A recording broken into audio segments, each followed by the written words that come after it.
అరుణాచల ప్రవేశము అంత తేలికైన విషయం కాదు.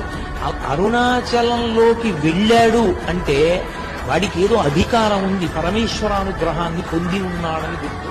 అరుణాచలం వెళ్ళి అడగని వాడిది పాపం తప్ప, అరుణాచలం వెళ్ళినటువంటి వాడికి, అరుణాచలం వెళ్ళి ప్రార్థించిన వాడికి సాధారణంగా తెలివి కన్ను తెరుసుకుందయ్యా శివలింగమయ్య, మనసు నిన్ను తెలుసుకుందయ్యా మాయకంతలు తీయ. మన్ను నిన్ను కానరాక జరిగిపాయే పాత బతుకు, ఉన్న నిన్ను లెవ్వనుకుంటా మిడిసి పడితి నింతవరకు. నీ దయని విభూతిగా పుయ్యర నా ఒంటికి, నన్నింకొక నందిగా ఊడెయ్యి నీ ఘాటికి. ఏ జనుమ పుణ్యమో నిన్ను చేరుకుంటిరా.